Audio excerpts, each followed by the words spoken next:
Hi again. Dwight Wilson in Armageddon now, page 138.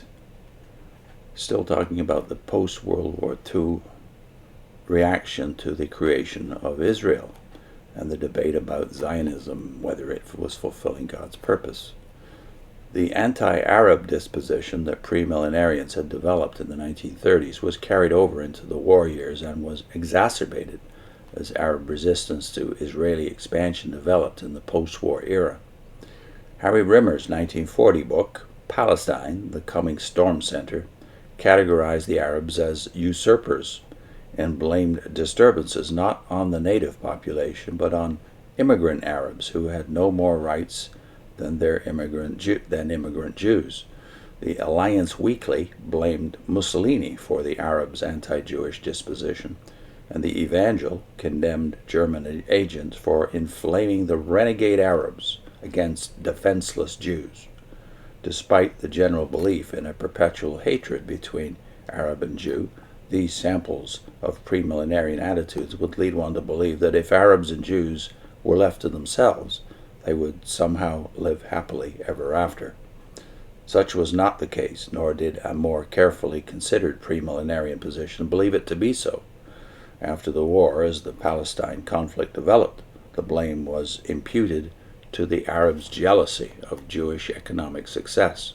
The consistent refrain was that the land was promised to Isaac, not Ishmael. The premillenarian attitude was epitomized in the Evangel's analysis of the situation following the first round of the war for independence. Quote, "Even though there may be a temporary truce between the Muslims and Israel because of the pressure of the United Nations, this truce will in no wise change the attitude of perpetual hatred," that's a reference to Ezekiel 35:5, that the Muslim nations have taken towards the people of Israel. "We are bidden, pray for the peace of Jerusalem. They shall prosper that love thee." Psalm 122:6. But the Holy Spirit prays, "Let them all be confounded and turn back that hate Zion." That's Psalm 129, verse 5. A revealing contrast exists between the revulsion at the tragic news that the Arabs had destroyed all 27 synagogues in Jerusalem during the 1948 war and the cavalier nonchalance which greeted the prospect of the Jews' destruction of the Mosque of Omar. Quote, "It would be no surprise to prophetic students if this were to take place." End of quote. When the Security Council voted to admit Israel to the United Nations, Egypt was the only member on the council to vote no.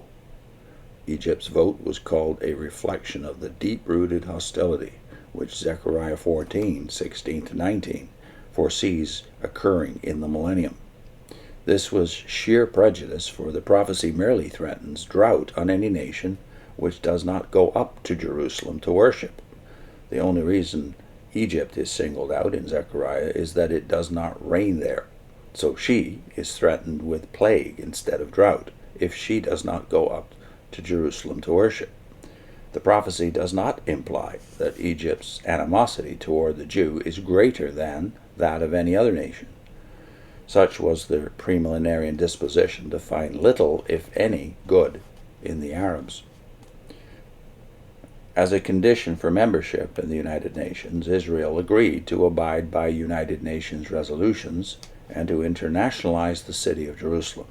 Resolution 194 of December 11, 1948, called for allowing the return of all refugees who wish to live at peace. But Israel has permitted neither internationalization nor repatriation. Unlike the liberal Protestant press, which continually charged the Israelis with responsibility for creating the refugee problem, the premillenarians evidently had little to say. The Evangel revealed an anti-refugee stance, but did carry both sides of the issue. Quote, "Many have sympathized with the Arab refugees in Palestine, who have suffered greatly since they fled from their homes before the advance of the Jewish troops. But the Hebrew Christian Alliance Quarterly quotes, quote, this is a quote within a quote now, the conservative Economist of London to the effect that it was the Jews of Palestine who implored the Arabs to stay in the Jewish state of partitioned Palestine and guaranteed them safekeeping and safe lodging, as is now experienced by the 80,000 who remained in Israel. End of quote from the Evangelical. Such guarantees had hardly been reassuring, however, when only the month before the Jewish Irgun and Stern gang had murdered 250 Arab villagers at Deir Yassin near Jerusalem. On the other hand, the Evangel quoted John L. Meredith's criticism of Israel. Quote, "If they continue to treat Arab refugees as Europe treated the Jewish refugees, Israel will be laying the groundwork for hatreds that may well produce the time of Jacob's trouble, foretold in Jeremiah 30, verse 7. Also cited was editor Donald G. Barnhouse's comment in Revelation on Israel's refusal to allow refugee repatriation. Quote, "Israel must remember that there are promises to Ishmael as well as to Isaac, and they will drink a bitter cup if they continue in their cruel and heartless way.